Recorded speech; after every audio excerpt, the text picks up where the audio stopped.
Question number 35, section D, 4-mark question. So be careful by writing all these steps. Sum of areas of two squares is 544. That means we are considering two square shapes here. The difference in the perimeter is 32. So we will start with this one, perimeter, because it is not a square unit. We will start with this and then come to sum of areas. Okay, we have to find the sides of the two squares. First I told you we will start with the perimeter. For that we are taking the sides of the two squares as x and y. X is, you can take any one as bigger and one as smaller. I have taken x as the bigger one. So difference between the perimeters means perimeter of first is bigger square minus perimeter of small square is 32.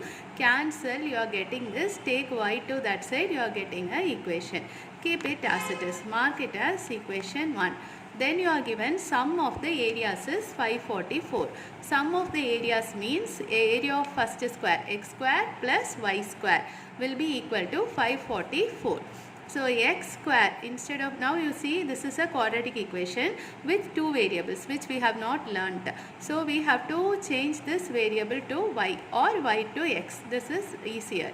X is equal to y plus 8. We are substituting 1 in this equation. So from 1. It is not compulsory to write like this, just I am explaining to you. X is equal to y plus 8, so y plus 8 square. Expand this using a plus b the whole square. Take all the terms, the number also to that side, subtract, you are getting this, cancel in two tables, you get this. Now you just have to factorize. When you factorize, you are having two numbers. This is the side of a square, it cannot be negative, so we cannot take this one. We are taking only the positive value.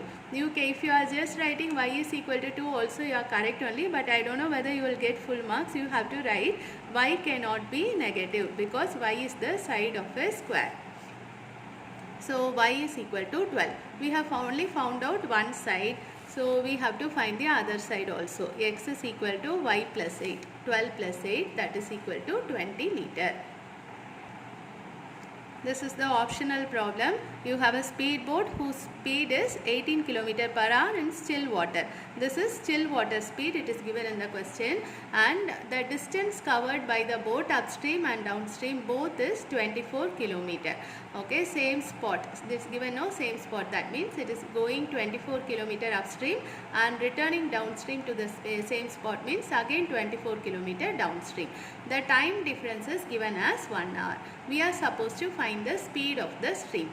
So only one unknown. Usually linear, if it is a linear equation, we will have speed of boat in still water will be unknown and speed of the stream will be unknown. There will be two unknowns. That is why we will find x as well as y. But this is a quadratic equation. There is only one unknown. We are only finding the speed of the stream. Speed of the boat is given in the question itself. First we are writing the distance covered by the boat in each direction. In each direction it is 24 km. That means upstream distance is 24, downstream also 24. Still water speed, this is also given in the question. Only speed of stream is unknown. I am taking that as x. Upstream speed, upstream means you are fighting the current, so it is subtraction. Water will try to push you in the opposite direction.